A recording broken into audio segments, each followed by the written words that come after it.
ಕರ್ನಾಟಕ ರಾಜ್ಯ ದೇವಾಂಗ ಮಹಿಳಾ ಜಾಗೃತಿ ಸಮಾವೇಶ ಈ ವತಿಯಿಂದ 5ನೇ ತಾರೀಕು ಭಾನುವಾರ ನಗರದ ರವೀಂದ್ರ ಕಲಾಕ್ಷೇತ್ರದಲ್ಲಿ ನಾವು ಮಹಿಳಾ ಜಾಗೃತಿ ಸಮಾವೇಶವನ್ನು ಹಮ್ಮಿಕೊಂಡಿದ್ದೇವೆ. ಈ ಕಾರ್ಯಕ್ರಮಕ್ಕೆ ಇವತ್ತಿನ ದಿವಸ ತಮ್ಮೆಲ್ಲರನ್ನು ಆಹ್ವಾನಿಸುವುದು ಮಾನ್ಯ ಗಂಗಾಧರಪ್ಪನವರು, ನಮ್ಮ ಸಂಘಟನೆಯ ಪ್ರಧಾನ ಕಾರ್ಯದರ್ಶಿಗಳು. ಅವರು ತಹಸೀಲ್ದಾರ್ ಆಗಿದ್ದರು, ಈಗ ರಿಟೈರ್ ಆಗಿದ್ದಾರೆ ದೇವನಹಳ್ಳಿ. ನನ್ನ ಹೆಸರು ಎಲ್ ಪುರುಷೋತ್ತಮ್ ಅಂತ. ನಾನು ಇಲ್ಲಿ ಮಾರ್ಗದರ್ಶಿ ಆಗಿದ್ದೀನಿ ಮತ್ತು ಕಟ್ಟಡ ಸಮಿತಿಯಲ್ಲಿ ಅಧ್ಯಕ್ಷರಾಗಿದ್ದೀನಿ. ನಾನು ವಕೀಲನಾಗಿದ್ದೀನಿ ಬೆಂಗಳೂರಿನಲ್ಲಿ. ಈ ಒಂದು ಸಮಾರಂಭವನ್ನು ನಾವು ಯಾಕೆ ಏರ್ಪಡಿಸ್ತಾ ಇದ್ದೇವೆ? ಶ್ರೀಮತಿ ಸುಶೀಲಮ್ಮನವರು ತಮ್ಮ ಕ್ಷೇತ್ರದಲ್ಲಿ ಅನಾಥರಿಗೆ ಒಂದು ಬೆಳಕಾಗಿ, ದೀನದಲಿತರಿಗೆ ಆಶಾಕಿರಣವಾಗಿ ಹೊರಬರ್ತಕ್ಕಂಥ ಒಬ್ಬ ಮಹಿಳೆ. PHL ಫ್ಯಾಕ್ಟ್ರಿನಲ್ಲಿ ಕೆಲಸದಲ್ಲಿದ್ದರು. ನೆಲಮಂಗಲ ತಾಲೂಕಿನಲ್ಲಿ ಸೊಂಡೆಕೊಪ್ಪ ಗ್ರಾಮದ ಜನಿಸಿ ಕೇಂದ್ರ ಸರ್ಕಾರದ ನೌಕರಿಯಲ್ಲಿದ್ದಂಥ ವ್ಯಕ್ತಿ ಒಂದು ನೌಕರಿಯನ್ನು ತೊರೆದು ಅನಾಥರ ಕ್ಷೇಮದಲ್ಲಿ, ತುಳಿತಕ್ಕೊಳಗಾದವರ ಕ್ಷೇಮದಲ್ಲಿ, ಸಮಾಜದಿಂದ ಪರಿತ್ಯಜಿಸಲ್ಪಟ್ಟ ಹೆಣ್ಣು ಮಕ್ಕಳ ಆಶಾಕಿರಣವಾಗಿ ಇವತ್ತು ಆರ್ಟಿ ನಗರದಲ್ಲಿ ಒಂದು ಆಶ್ರಮವನ್ನು ನಡೆಸಿಕೊಂಡು ಪದ್ಮಶ್ರೀ ಪ್ರಶಸ್ತಿಗೆ ಭಾಜನರಾಗಿದ್ದಾರೆ.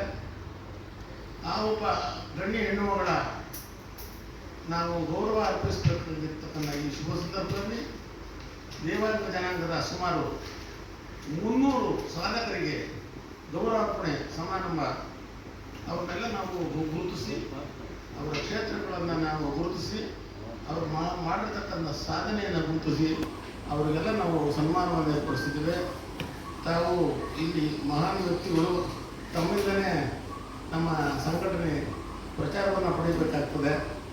ಆ ಪ್ರಚಾರವನ್ನು ಪಡೆಯುವ ಮೂಲಕ ಇವತ್ತು ದಿವಸ ನಾವು ಒಂದು ಸಂಸ್ಥೆ ಇದೆ ಅಂತ ಗುರುತಿಸ್ಕೊಳ್ಬೇಕಾಗ್ತದೆ. ಅದಕ್ಕೆಲ್ಲ ತಮ್ಮ ಒಂದು ಘನ ಸಹಕಾರ ನಮಗೆ ಅತ್ಯಗತ್ಯವಾಗಿದೆ. ತಾವು ವ್ಯಾಪಕ ಪ್ರಚಾರವನ್ನು ನೀಡುವ ಮೂಲಕ ತಮ್ಮ ಮಾಧ್ಯಮದಲ್ಲಿ, ತಮ್ಮ ಪತ್ರಿಕೆಗಳಲ್ಲಿ, ತಮ್ಮ ವಿದ್ಯುನ್ಮಾನ ಕ್ಷೇತ್ರದಲ್ಲಿ ನಮ್ಮನ್ನು ಬೆಳಗಿಸುವ ಮೂಲಕ ನೀವು ನಮ್ಮ ಒಂದು ಸಂಸ್ಥೆ ಈ ಸಮಾಜದಲ್ಲಿ ಮುಂದೆ ಬರೋದಕ್ಕೆ ತಾವು ಕಾರಣರಾಗಬೇಕು ಅಂತ ನಾನು ತಮ್ಮಲ್ಲಿ ಕಳಕಳಿಯಿಂದ ಕೇಳ್ಕೊಂಡೇನೆ.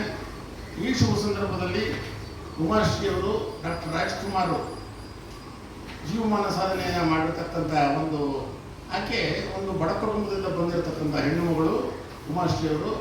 ಒಂದು ಕಾಲದಲ್ಲಿ ಅವರು ಇಡ್ಲಿ ಮಾರಿ 50 ಪೈಸೆಗೊಂದು ಇಡ್ಲಿ ಮಾರಿ ಜೀವನ ಮಾಡ್ತಾಯಿದ್ರು. ಗುಂಡಿ ಹಾಯಕ್ಕೆ ಹೋಗ್ತಾಯಿದ್ರು. ಗುಂಡಿ ಅಂದರೆ ಬಟನ್ನು ಹಾಯಕ್ಕೆ ಹೋಗ್ತಾಯಿದ್ರು ಡಾಕ್ಟ್ರಿಗೆ. ಅಂಥ ಒಬ್ಬ ಹೆಣ್ಣು ಮಗಳು ಇವತ್ತಿನ ದಿವಸ ಉನ್ನತ ಸ್ಥಾನಕ್ಕೆ, ಸಮಾಜದಲ್ಲಿ ಉನ್ನತ ಸ್ಥಾನಕ್ಕೆ ಮಂತ್ರಿಗಳಾದರು, ವಿಧಾನಸಭಾ ಸದಸ್ಯರಾದರು, ವಿಧಾನ ಪರಿಷತ್ ಸದಸ್ಯರಾದರು. ಇಂತಹ ಒಂದು ಗೌರವಾನ್ವಿತ ಮಹಿಳೆ ಅಂತ ನಾವು ಅವ್ರನ್ನ ಪರಿಗಣಿಸ್ತೀವಿ. ಇಂಥ ಗೌರವಾನ್ವಿತ ಮಹಿಳೆಯನ್ನು ಸನ್ಮಾನ ಮಾಡಬೇಕಾದ್ರೆ ನಮ್ಗೆ ಹೆಮ್ಮೆ ಇದೆ. ಅದೇ ರೀತಿ ಪ್ರಚಾರ ಕೊಡಬೇಕಾದ್ರೆ ತಾವು ಹೆಮ್ಮೆಯಿಂದ ಭಾಗವಹಿಸ್ತೀವಿ. ನಮ್ಮ ಒಂದು ಕಷ್ಟದಲ್ಲಿ ಇಲ್ಲಿರ್ತಕ್ಕಂಥ ನಾವು ಪ್ರತಿಯೊಬ್ಬರು ಆಫೀಸ್ ಬೇರರ್ಸು ನಮ್ಮ ದುಡ್ಡು ಹಾಕೊಂಡು ಕಾರ್ಯ ಮಾಡ್ತಾ ಇದ್ದೀವಿ. ಇದನ್ನು ತಾವು ಮನಗಣಬೇಕು. ನಾವು ಸ್ವಂತ ದುಡ್ಡು ಹಾಕ್ಕೊಂಡು ನಾವು ಕೆಲಸ ಮಾಡ್ತಾ ಇದ್ದೀವಿ ಸಮಾಜದ ಏಳಿಗೆಗಾಗಿ. ಬಡ ಮಕ್ಕಳಿಗೆ 450 ಜನಕ್ಕೆ ವಾರ್ಷಿಕ ನಾವು ನಮ್ಮ ವತಿಯಿಂದ ಪ್ರತಿಭಾ ಪುರಸ್ಕಾರ ಮಾಡ್ತೇವೆ. ಒಬ್ಬರಿಗೆ 2,000 ರೂಪಾಯಿ ಕೊಡ್ತೇವೆ. ನಾವೆಲ್ಲ 5,000, 10,000, 20,000 ಈ ಥರ ದುಡ್ಡು ಹಾಕ್ಕೊಂಡು ನಾವು ಕೆಲಸ ಮಾಡ್ತಾ ಇದ್ದೀವಿ. 45 ಜನ ಡೈರೆಕ್ಟರ್ಸು, ಮಾರ್ಗದರ್ಶಿಗಳಿದ್ದಾರೆ. ನಮಸ್ಕಾರ. ಈಗ ದೇವಾಂಗ ಜನಾಂಗ ಅಂದರೆ ಒಂದು ನೇಕಾರ ಸಮುದಾಯಕ್ಕೆ ಒಳಪಟ್ಟಿರ್ತಕ್ಕಂಥ ಒಂದು ದೇವಾಂಗ ಜನಾಂಗ. ಈ ದೇವಾಂಗ ಒಂದು ನೌಕರರ ಸಂಘ ಅಂತ ಇದೆ. ಸುಮಾರು 20 ವರ್ಷಗಳಿಂದ ಎಲೆಮರೆ ಕಾಯಿಗೆ ಹಲವಾರು ಸೇವೆಗಳನ್ನು ನೌಕರ ಸಂಘದ ವತಿಯಿಂದ ನಡೆಸಿಕೊಂಡು ಬರ್ತಾ ಇದ್ವಿ.